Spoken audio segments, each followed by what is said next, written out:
नमस्कार, आदाब, सत श्री अकाल, जय भीम, जोहार। मेरा नाम है नवीन कुमार। आखिर वही हुआ जिसकी आशंका जाहिर की जा रही थी। 2.5 साल पहले 14 सितंबर की तारीख साल 2020 आपको जरूर याद होगी, क्योंकि उस दिन एक ऐसी घटना घटी थी जब पूरे देश ही नहीं, पूरी दुनिया का ध्यान उत्तर प्रदेश के छोटे से कस्बे हाथरस की तरफ चला गया था। एक दलित लड़की के साथ गैंगरेप का मामला सामने आया था। बाद में उसे अलीगढ़ के जवाहरलाल नेहरू अस्पताल में दाखिल कराया गया। उसके 3 दिन के बाद उसे दिल्ली के सफदरजंग अस्पताल में दाखिल कराया गया और इसके अगले दिन उसकी मौत हो जाती है।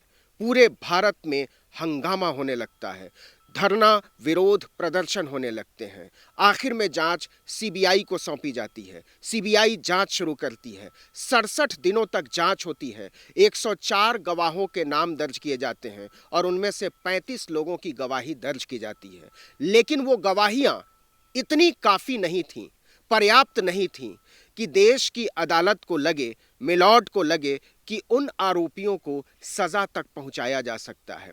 उन चारों आरोपियों को यह हिला देने वाली खबर है कि 4 के चारों आरोपियों को रेप के आरोप से बरी कर दिया गया है। केवल एक आरोपी को गैर इरादतन हत्या का दोषी माना गया है और उसे सजा सुनाई गई है उम्र कैद की। लेकिन सवाल है कि जिस बच्ची के साथ रेप हुआ, जिसकी मौत हो जाती है, जो कई दिनों तक अस्पताल में जिंदगी और मौत से जूझती है, क्या उसके साथ कुछ घटा ही नहीं? क्योंकि ये तो पोस्टमार्टम की रिपोर्ट में दर्ज है कि उसके साथ रेप हुआ था। अदालत में ये साफ साफ सबूत, दस्तावेज पेश किए गए कि हां, सामूहिक रेप हुआ था। लेकिन जो डॉक्टरों की दस्तावेज हैं, जो कहा गया है पोस्टमार्टम की रिपोर्ट में, वो फैसले से मेल नहीं खाता है। तो सवाल है कि हाथरस की उस लड़की के साथ क्या वाकई कुछ नहीं हुआ था, और जो हुआ था क्या वो इतना काफी नहीं था कि वो आरोपियों को फांसी के तख्ते तक, कम से कम उम्र कैद तक पहुंचा पाता। और अगर ऐसा नहीं हुआ था तो फिर इतने दिनों तक जांच के नाम पर जो तमाशा हुआ, मैं जानबूझकर तमाशा शब्द का इस्तेमाल कर रहा हूं, मैं इसको ढोंग कहना चाहता हूं, क्योंकि जो ये तमाशा और ढोंग रचा गया है उसने पूरे भारत ही नहीं, पूरी इंसानियत को झकझोर दिया है। हमको और आपको सोचना पड़ेगा कि इतनी बड़ी घटना जो पूरी दुनिया का ध्यान खींचती है, जो पूरे भारत को हिला कर रख देती है, जो इंसानियत को शर्मसार कर देती है, उस समय भी लग रहा था कि आरोपी बच निकलेंगे। क्योंकि जिस तरीके से रात के अंधेरे में उसकी लाश को मिट्टी का तेल छिड़क कर बिना उसके परिवार की मौजूदगी के जला दिया गया था, उसी दिन साफ हो गया था कि जांच में क्या होने वाला है। उसी दिन साफ हो गया था कि गवाह क्या बोलने वाले हैं। उसी दिन साफ हो गया था कि फैसले में क्या लिखा जाने वाला है। ये देश की जांच एजेंसियों के सामने एक बहुत बड़ी चुनौती है, क्योंकि सीबीआई से बड़ी कोई जांच एजेंसी इस देश में है नहीं। और अगर सीबीआई इतने सबूत इकट्ठे नहीं कर पाती कि वो हाथरस गैंग रेप के आरोपियों को सजा तक पहुंचा सके, तो सवाल है कि जांच अब इस देश में करेगा कौन? इस मुद्दे पर बात करने के लिए हमारे साथ शेड्स ऑफ रूरल इंडिया के संपादक और प्रमुख नीतू सिंह हैं। नीतू सिंह ने बहुत सारी घटनाओं को रिपोर्ट किया है, रेप विक्टिम की घटनाओं को, महिला मुद्दों पर उनकी बहुत बारीक नज़र रहती है। और नीतू ही थी जो बहुत देर से मुझे बता रही थी कि ऐसा हो गया है और ये वाकई झकझोर देने वाली घटना है। वाकई ये झकझोर देने वाली घटना है। तो नीतू, जो अदालत का फैसला आया है और जिस तरीके की वो घटना थी, उसके बाद आपकी पहली प्रतिक्रिया क्या है? निश्चित तौर पर ये काफ़ी निराशाजनक रहा और हमें लगता है कि हज़ारों लाखों लड़कियों की उम्मीदें टूटी। हाँ, उनका कोर्ट से, प्रशासन से, कानून से हम कह सकते हैं कि भरोसा ख़त्म हुआ है। और जैसा कि आपने कहा कि हमें उम्मीद थी शायद ऐसे ही फैसला आने की। 2 साल तक हम हाथरस को हमेशा से चर्चा में करते रहे कि कोई और घटना हाथरस ना बन जाए, कोई और ऐसा मामला सामने ना आए जो हाथरस जैसा कह सकते हैं विभत्स हो। पर जब इस तरह के फैसले आते हैं तो निश्चित तौर पर हमारा कोर्ट से, कानून से, प्रशासन से बहुत सारी उम्मीदें ख़त्म होती हैं और हमें लगता है कि लोकतंत्र सच में डगमगा रहा है, सच में ख़त्म हो रहा है। हमने ये 2 ढाई साल इस रिपोर्ट को काफ़ी करीब से देखने की कोशिश की है कि जो भी पीड़ित सर्वाइवर के पक्ष के जो मृतका थी, जो भी उनसे वादे किए गए थे प्रशासन की तरफ से, वो वादे भी अभी तक पूरे नहीं हुए और जो पीड़ित परिवार है पूरा, वो अभी भी पुलिस की नज़र में है। वो घर के आसपास 4-5 लोग रहते हैं। जो उनके पीड़िता के भाई हैं, जो मृतका के भाई हैं, वो काम पे 2 साल से वापस नहीं लौटे हैं। आर्थिक रूप से परिवार बहुत तंग है, उनके पास इतनी ज़मीन नहीं है, वो कैसे फाइट कर रहे हैं रोज़मर्रा के साथ। तो ये इसके बाद जब ये फैसला आता है तो वो किस तरह से निराश हुए होंगे। जो हमारे देश में जो डेली 90 लगभग रेप केस होते हैं, जो कोर्ट थाने तक नहीं पहुंच पाते हैं, या जो जिनके साथ हुआ भी होगा, 2 ढाई साल इतना जूझने के बाद अगर इस तरह का फैसला आता है तो शायद बहुत सारे केस थाने जाने से पहले ही अब दम तोड़ देंगे। निर्भया कांड, जब ये निर्भया कांड हुआ था तब ऐसा कानून बना था कि अगर पुलिस लापरवाही बरतती है तो पुलिस के खिलाफ एक एफआईआर दर्ज होगी और पुलिस पर कानूनी कार्रवाई की जाएगी। हाथरस एक ऐसा मामला है जहां पे हम अगर बारीक से स्टेप बाय स्टेप देखें तो बहुत सारे जगह पे पुलिस की बहुत चूक हुई। जो एफआईआर दर्ज होनी चाहिए थी पर वो एफआईआर दर्ज नहीं हुई, कुछ लोगों को निलंबन किया गया और इसके बाद से जो फैसला है वो सबके सामने है और ये निश्चित तौर पर मुझे लगता है बहुत निराशाजनक है, बहुत तकलीफदेह है।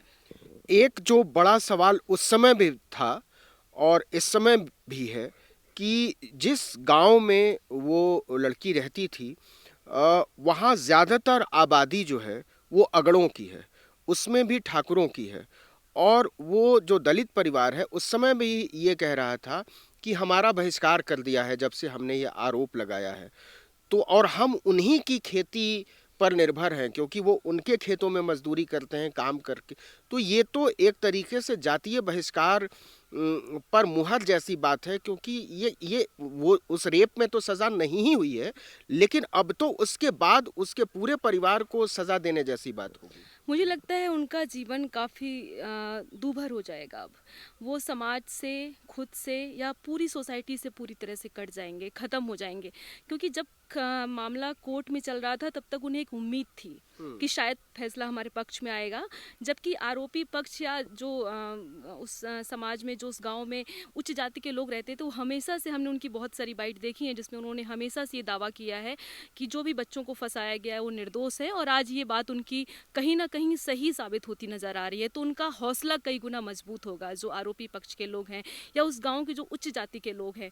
अगर उनका हौसला मजबूत हुआ तो निश्चित तौर पर ये परिवार और कमज़ोर होगा। और हम हालांकि उनकी वकील ने ऐसा कहा है कि हम हाई कोर्ट जाएंगे, पर वो कितना लंबा प्रोसेस है, कैसे परिवार सरवाइव कर रहा होगा। जो मुआवजा पुनर्वास राशि देने की बात हुई थी, जो परिवार के एक लड़के को नौकरी देने की बात हुई थी, वो कुछ भी अभी तक पूरा नहीं हुआ है। तो ये काफ़ी, हम कह सकते हैं कि वो परिवार को और ख़त्म कर देगा। एक तो परिवार ने एक बेटी को खोया है, एक बहन को खोया है, और दूसरी बात ये जो कानून पे उनका भरोसा ख़त्म हुआ है। तो उन्हें अब सच में ऐसा लग रहा होगा कि एक समय था कि हाथरस में महीनों, हज़ारों की संख्या में मीडियाकर्मी, पुलिसकर्मी, बहुत सारे लोग रहे। पूरी दुनिया में हाथरस का हमने जिक्र किया। हाथरस के नाम पर लोगों ने बहुत बड़ी बड़ी बातें की, बहुत जगह कैंडल मार्च निकला। पर आज क्या सच में वो हाथरस को न्याय मिल पाया? जो हमें उबाल उस समय था 2 साल पहले, क्या वो उबाल आज वापस हमें देखने को मिल पाएगा जब आज ये फैसला आया है?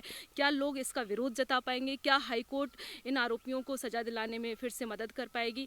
अभी कुछ भी कहना बहुत जल्दबाजी होगी, पर हमें लगता है कि अगर उस लड़की के साथ अन्याय हुआ है तो उसको न्याय ज़रूर मिलना चाहिए। उसके साथ एक, हम जिस तरह से उस समय हमने जो संवेदनशीलता दिखाई थी, वो संवेदनशीलता हमारी अब बरकरार रहनी चाहिए, वो दिखनी चाहिए। आपको बताएं कि हाथरस वही घटना है जिसकी रिपोर्टिंग करते जाते हुए सिद्दीक कप्पन को गिरफ्तार किया गया था, और सिद्दीक कप्पन को अभी कुछ दिनों पहले 2.5 साल के बाद छोड़ा गया है। लेकिन जिस मामले में आपको याद हो, बहुत सारे पत्रकारों को उस गांव में रिपोर्टिंग करने जाने से भी रोक दिया गया था और पूरी ढिठाई के साथ, पूरी बेशर्मी से रोक दिया गया था। नीतू, एक बड़ा सवाल ये है कि अब तो ये साबित होता जा रहा है कि ताकतवर लोगों को सजा दिलाना बड़ा मुश्किल काम है, और खासकर जब पीड़ित पक्ष दलित हो, पिछड़ा हो, अल्पसंख्यक हो, आदिवासी हो, फिर तो लड़ाई और मुश्किल हो जाती है। सीबीआई को जांच सौंपी गई थी, इसके बाद एक उम्मीद बंधी थी कि शायद इस मामले में न्याय होगा। लेकिन अब ऐसा लगता है कि या तो सीबीआई ने जांच ठीक से नहीं की है, जो कि अदालत के फैसले से जाहिर है, और नहीं तो आरोपियों को बचाने की कोशिश हुई है। क्योंकि सवाल अब यहां आकर ठहर गया है कि अगर ये चारों गैंगरेप के आरोपी नहीं हैं, तो गैंगरेप के आरोपी कौन है? निश्चित तौर पर फिर तो वो जेल में भी नहीं डाले गए, फिर तो इस समाज में छुट्टे घूम रहे हैं। तो अब ये जिम्मेदारी कौन लेगा कि गैंगरेप करके जो लोग छुट्टा घूम रहे हैं वो कौन लोग थे, और उनको पकड़ने की जिम्मेदारी कौन लेगा? क्योंकि सीबीआई ने तो नहीं ली एक तरह से। सीबीआई ने जो चार्जशीट दाखिल की है, सीबीआई ने उन धाराओं को लगाया है जो पहले धाराएं लगी थी, उन्होंने चार्जशीट में उन धाराओं का जिक्र किया है। पर अभी कोर्ट ऐसा कह रही है, जो हमने खबरें पढ़ी हैं कुछ मीडिया रिपोर्ट, जिसमें कोर्ट का ऐसा दावा है कि उनके पास ऐसा कोई गवाह नहीं मिला जो ये कहता कि इन्होंने इनमें से किसी ने भी रेप किया है। जबकि हमारा कानून ये कहता है कि अगर पीड़िता या मृतिका वो मर जाती है और अगर वो बयान दे के मरती है कि हमारे साथ इन इन लोगों ने रेप किया है, तो सुप्रीम कोर्ट उसको आखिरी बयान मानती है, आखिरी सबूत मानती है, आखिरी गवाह मानती है। और बाकी जो इन्वेस्टिगेशन होती है वो सिर्फ एक सपोर्टिंग डॉक्यूमेंट के तौर पे देखे जाते हैं, पर मृतिका का बयान मेन सबूत होता है। हाँ, पर इसमें मृतिका ऐसा कह के गई थी कि उसके साथ इन इन लोगों ने, नाम लेके उसने जिक्र किया था कि हमारे साथ रेप किया है। इसके बाद भी अगर कोर्ट इसको नहीं मान पा रही है, तो जो उसकी कॉपी आएगी वो एक चर्चा का विषय होगा, उसको थोड़ा अध्ययन किया जाएगा। अभी कुछ भी प्रतिक्रिया देना जल्दबाजी है कि कोर्ट ने ऐसा किस आधार पे तय कर दिया है कि वो निर्दोष है, जबकि पीड़िता मृतिका ऑलरेडी बयान देके गई थी कि हमारे साथ इन्होंने रेप किया है। तो वो आधार क्या था, वो उन्होंने किस गवाहों की तलाश वो कर रहे थे, किन सबूतों की तलाश कर रहे थे जो उनको नहीं मिला है। जबकि अक्सर केसों में आता है, हम बात कर रहे थे दलित सर्वाइवर्स की, तो एक रिपोर्ट ऐसी कहती है कि हमारे यहाँ हर दिन 10 से 12 महिलाओं, दलित लड़कियों के, नाबालिग लड़कियों के रेप होते हैं, जिसमें से थाने बहुत कम लड़कियां पहुंच पाती हैं। एक लखनऊ में आली संस्था है जो लीगल कानूनी सलाह देती है ऐसे मुद्दों, ऐसे मामलों को।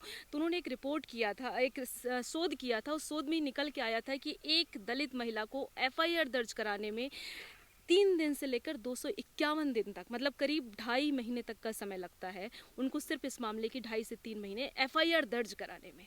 बाकी फैसले की तो आप बात ही छोड़ दीजिए। तो इस मामले को इतना मीडिया ने हाईलाइट किया, इसके बाद भी अगर इस तरह के नतीजे निकले, शुरुआती दौर में तो मामले को शांत करने के लिए हमने सीबीआई बिठा दी, सारा कुछ कर दिया, लोगों को हटा दिया, लेकिन अभी नतीजा क्या निकल रहा है। तो कहने का तात्पर्य यही है कि 2.5 साल बाद या 2 साल बाद हम क्या वो उबार दोबारा से दिख पाएगा, कितने केसों पे, दूसरे केसों पे किस तरह से असर पड़ेगा। हाथरस तो पूरी दुनिया में डंका बजा, जिसका पूरी दुनिया में चर्चा रही, लोगों ने अलग अलग तरीके से अपनी रोष, अपना निराशा जाहिर किया। पर ऐसे फैसले जब आते हैं तो सच में जो हम कहते हैं ना कि हमारा लोकतंत्र अब खतरे में है, डगमगा रहा है, वो हम देख पा रहे हैं इस तरह के फैसले के बाद। आपने अक्सर सुना होगा हिंदू खतरे में है। मेरे दोस्त, हिंदू खतरे में नहीं है, इंसानियत खतरे में है, यकीन खतरे में है, विश्वास खतरे में है, भाईचारा खतरे में है, खतरे में है इंसाफ की पुकार, उसकी ज़रूरत, उसमें भरोसा। क्योंकि ये कोई पहला मौका नहीं है। उसी उत्तर प्रदेश में माँ और बेटी को ट्रैक्टर से कुचल दिया जाता है। उसी उत्तर प्रदेश में एक रेप सर्वाइवर को तेल छिड़ककर जलाने की कोशिश होती है। उसी उत्तर प्रदेश में एक बाबा जो कि रेप का आरोपी है, जो पहले केंद्रीय मंत्री हुआ करता था, पुलिस वाले उसे सलाम ठोकते हुए नजर आते हैं, वो मालिश करवाता हुआ नजर आता है। हम एक भयावह व्यवस्था में रह रहे हैं और ये व्यवस्था औरतों के खिलाफ खड़ी लगती है। ये बात बहुत बड़ी है कि कोई व्यवस्था औरतों के खिलाफ है, लेकिन जो फैसले आ रहे हैं, जो फैसले लिखे जा रहे हैं, जो जांच हो रही है, जो चार्जशीट दाखिल की जा रही है, उससे तो यही लगता है कि हमने लोकतंत्र को बचाने के नाम पर, हमने अपने आप को बचाने के नाम पर जो इमारतें, जो व्यवस्थाएं, जो संस्थाएं खड़ी की हैं, वो हमारे यकीन को बचाने में, आदमी के विश्वास को बचाने में नाकाम रही हैं। ये कोई छोटा फैसला नहीं है। ये फैसला बताता है कि हम और आप जब इंसाफ के लिए चीखेंगे तो वो आवाज़ दीवारों से जाकर, बहरे कानों से जाकर टकराकर शायद लौट आएगी। मैं नहीं जानता कि इसका अंतिम फैसला क्या होने वाला है, क्योंकि अपील की बहुत सी गुंजाइशें अभी बाकी हुई हैं। लेकिन तब भी हम उम्मीद करें कि उस विक्टिम को, उस मृतका को न्याय मिलेगा, क्योंकि न्याय सिर्फ इसलिए ज़रूरी नहीं है कि कुछ लोगों को सज़ा दी जाए, न्याय इसलिए ज़रूरी है कि इंसाफ में हमारा और आपका यकीन बचा रहे। हमारे साथ बातचीत करने के लिए आपका बहुत बहुत शुक्रिया थैंक यू नीतू। सर। आपका भी बहुत बहुत शुक्रिया।